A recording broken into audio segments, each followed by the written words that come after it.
Hi, I'm Jane Hauprich, and welcome back to part 4 of the Quilting Ice Dyed Fabric series.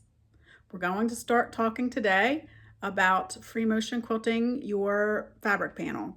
Now that we've gotten the ruler work laid down, we're going to go ahead and we're going to start the free motion. So let's get started. So we're going to go ahead and start with our free motion quilting on this. As you can see, I have quilted some of this out already, but I did leave some spaces that are undone, and we're going to talk about how I did the different designs. The first section that I want to talk about is this middle section here, where I did a grid work. Okay, so I did this grid work in here, and I want to show you how I marked for that grid work first. What I did was I'm going to show you on this piece of fabric here. I have my stencil here, my grid stencil from Full Line Stencils. You use this with your pounce. So I want to show you how I got that onto my fabric. I laid my grid stencil out. I made sure that my pounce was activated. You never pounce except for when the box is closed. I have my pad activated, and now I can just rub this across, and when I pull this up, my grid is marked on there.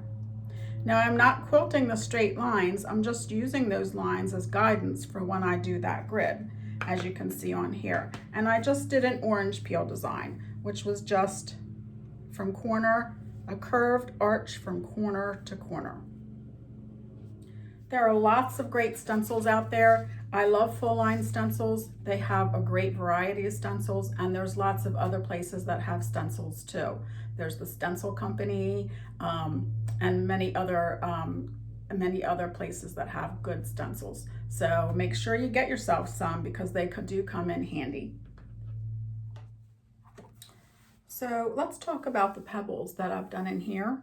And I want to go over how we go about doing pebbles. Pebbles are circular, but you're going to go in a figure 8 motion. So you're always going along the one that you previously did to go around.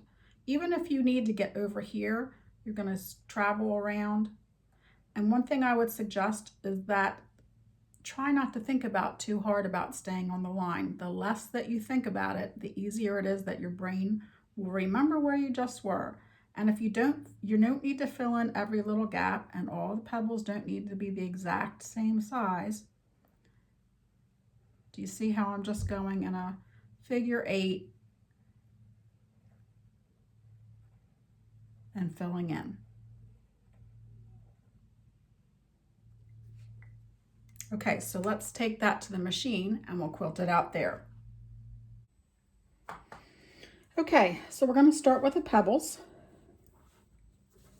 First thing I'm going to do is I'm going to bring my bobbin thread up to the top, and I'm going to take a little locking stitch, and then I'm just going to start. Pebbles just require gentle motions. The other thing I'm going to do, I'm going to have my machine set in manual, but if you want to go and you want to use your regulated, I would put it in cruise, and I would bump your cruise speed up just a tad bit, and I would also bump your stitch count up to at least like maybe 13 or 14. That'll help your pebbles look more rounded. So here we go. So it's just nice, gentle motions.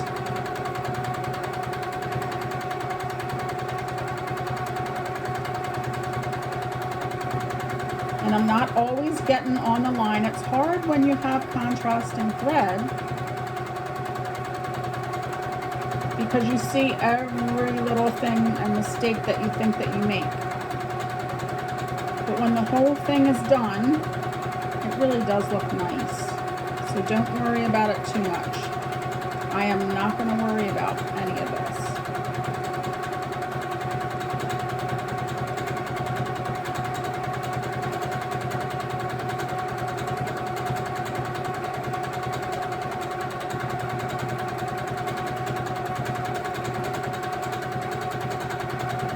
How about we try some in cruise mode? So I'm going to go to regulated. I'm going to go up to about 14 stitches per inch. And I'm going to put my cruise up to, let's try it at about 150 and see what happens.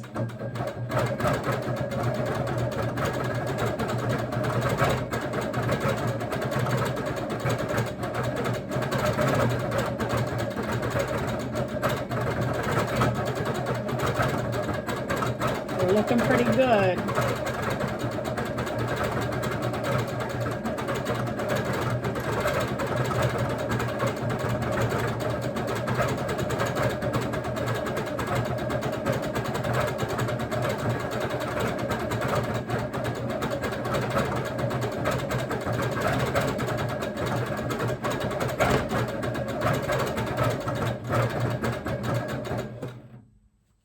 Okay, so there you have it.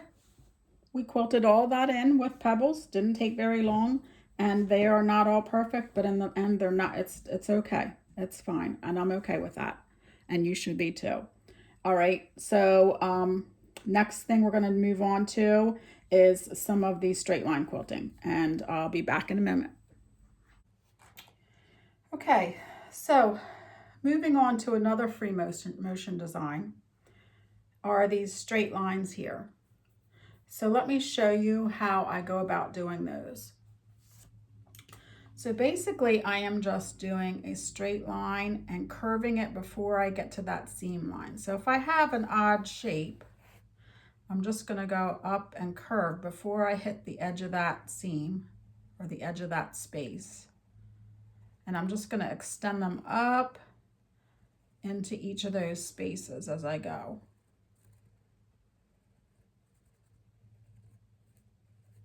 And then you have that kind of a filler. All right, and we'll go to the machine now and we'll quilt that out next. Okay, we're going to start back in with those curvy lines. I wanted to show you what I do sometimes. I hope you can see this.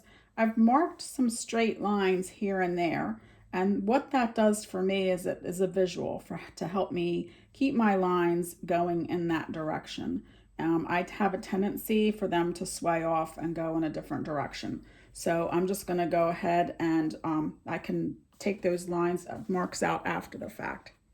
Also, if you didn't see me in an earlier one, I am using the Handi Quilter Sweet Spots. These are ways to grip your fabric without having to wear gloves. They work really great. Okay, so I'm going to start out again and I'm going to go in the cruise. I'm going to go down to about 12 stitches per inch. And I am going to go ahead and start my lines. I'll do some in cruise and then I'll go ahead and do some in manual mode so we can see what we like the best. So see, I'm curving it before I get to that seam line or that stitch line.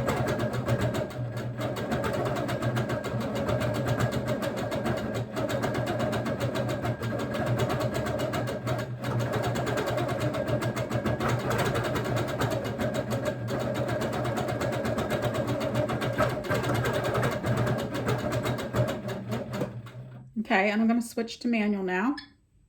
And again, the way you stitch, what method you stitch in, what mode you stitch in is truly a personal preference, and it's what you like the most.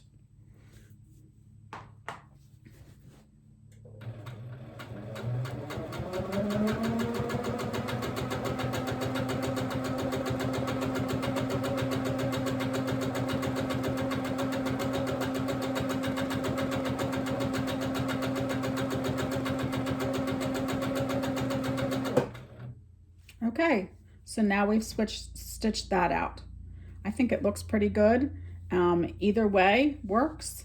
And now we're going to move on to the C curves. Okay, the next filler I want to talk about is right here. I want to show you how I plan that out. And you can see over here in the section that I do need to quilt that I've drawn some lines out in here to give me, so I know which lines I want to quilt in first. and that way it keeps me on track. But basically what I do for that design is I start with some wavy lines.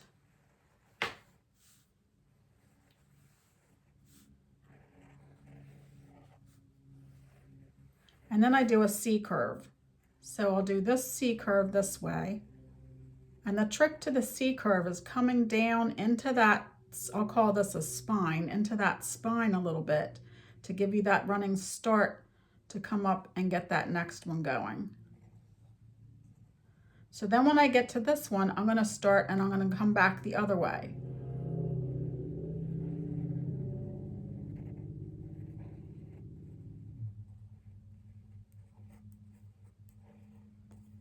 And then on this one, I'm going to start going on this way. It's a great filler and it gives a lot of motion to your quilting. Okay, and we'll go to the machine and we'll quilt that out next. Okay, so I've gone ahead and stitched in these curvy lines here. Now we're going to fill it in with a C curve. So this side will just be the half one.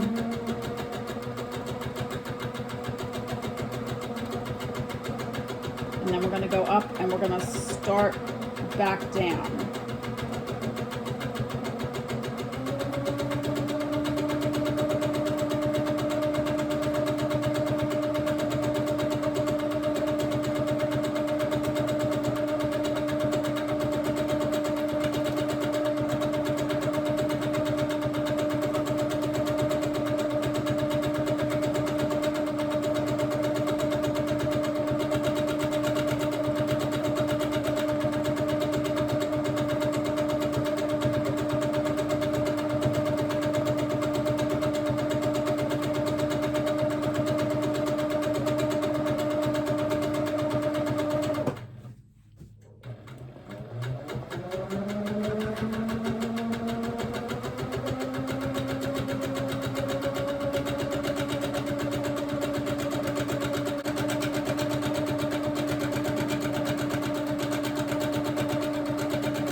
So you see how easy that is to do that design, and you just get a really nice background fill or a nice filler in that really gives some motion when you quilt it.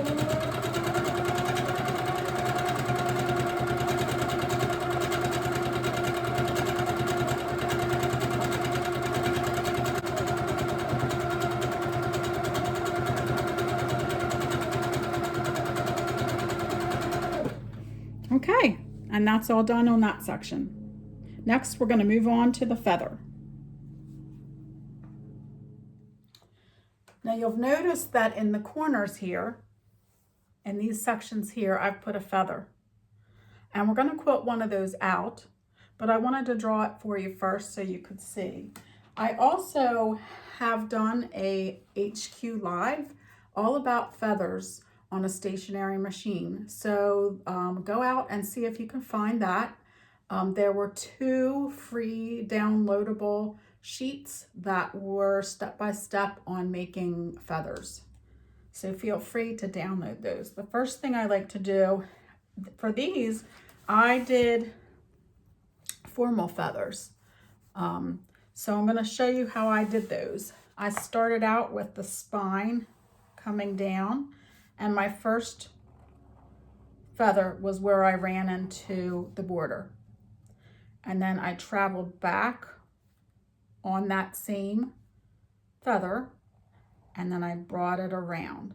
So we bump, go back, and out and around. Bump, back, out and around. Bump, back, out and around. And then I come back down. For these feathers, you really do need to start these from the bottom up. So then you're going to go your first one, back, out and around, bump, back, out and around, bump, back, out and around. And then travel back down your spine and move on to where you want to go next. All right, so let's go and start quilting that one out. Okay, so now we're going to start the feather. For the formal feather that we're going to do, I start from the top down on my stem. So I'm just going to kind of come down to about there. Now I'm going to start my first side. So I'm going to come around and do that first feather front. So I'm going to go out and around to bump back, out and around and bump back, out and around.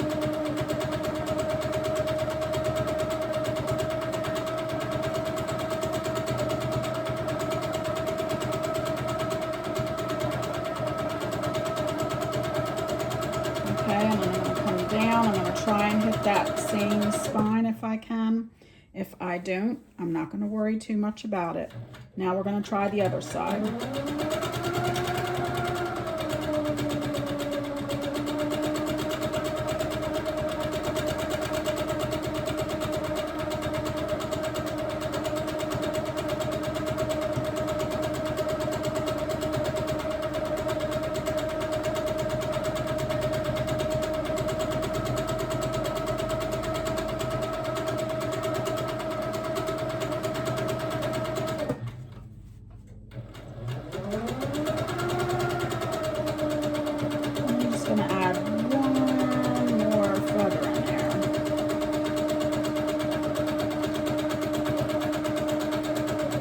Down to the bottom, and there you go.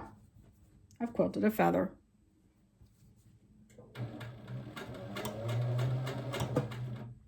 Now I'm just going to bring up my bobbin thread, and then I'm going to snip that, and we can go ahead then and we can move on to some of our background fill. I've used this filler in the background, and I just wanted to draw that out very quickly, and then we'll go ahead and we'll stitch that out too.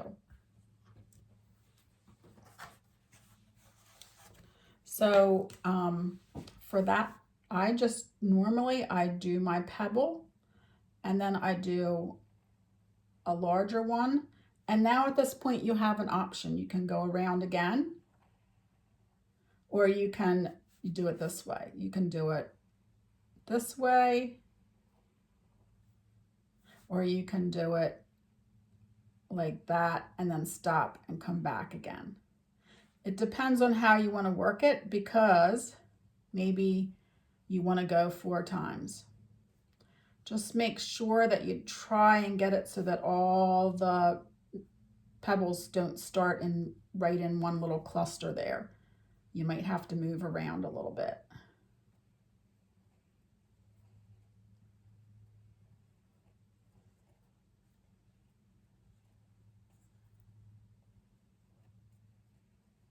And if you need to travel to another area, don't be afraid to just echo that and get over to your next area that you need to go to. I hope that helps. And now we're going to go stitch that out. Okay, so I did 2 different types of background fills on this because I wanted you to see how different your background fills could be between straight lines or just a regular background fill.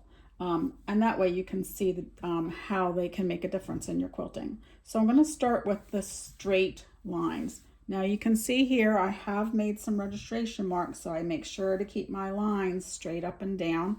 And I'm doing that curvy straight line where I'm curving it before I hit the next stitch line. So I'm just going to go like this, come back,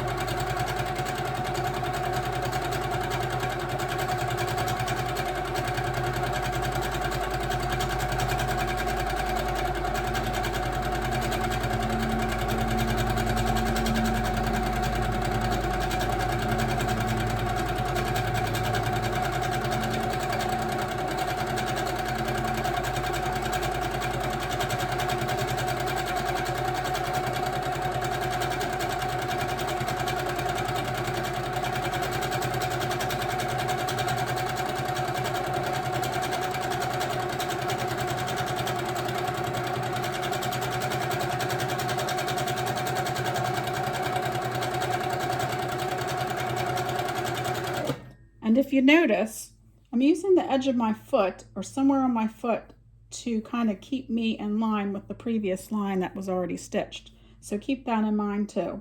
I'm going to go ahead and I'm going to keep on stitching, and we'll see how this finishes out.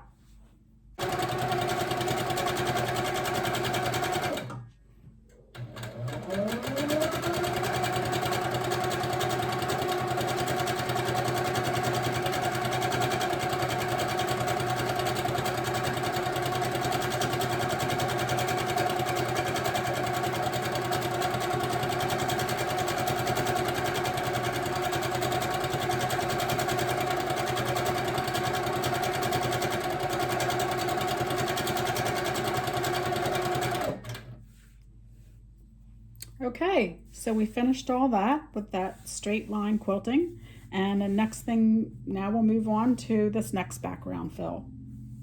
All right, so now we're going to try this next background fill, and I'll go ahead and start quilting it.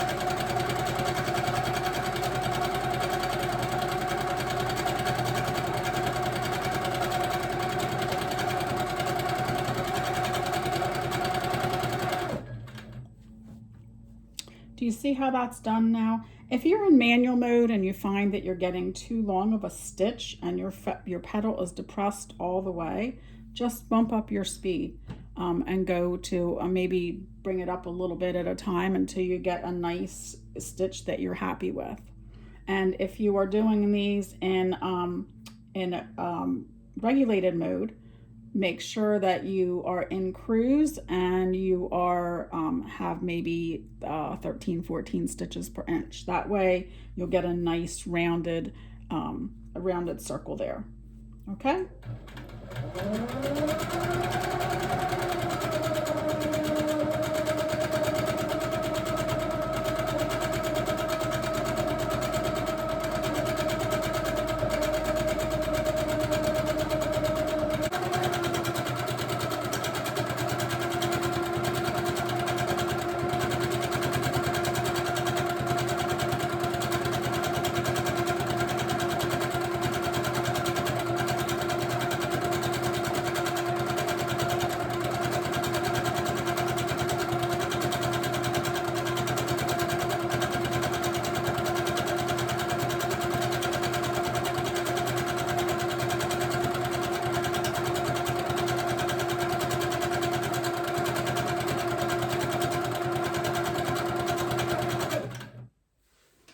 Okay, so I'm finished that section now, and that means the entire piece is now quilted. Okay, so now we have our entire quilted piece, and it has turned out fabulous. I really like the way it's turned out, and I hope that you'll take time to either try your hand at ice dyeing fabric, or you'll buy a piece of ice dyed fabric and give the designing and the quilting of it a try. Thanks for joining me, and have a great day. Happy quilting.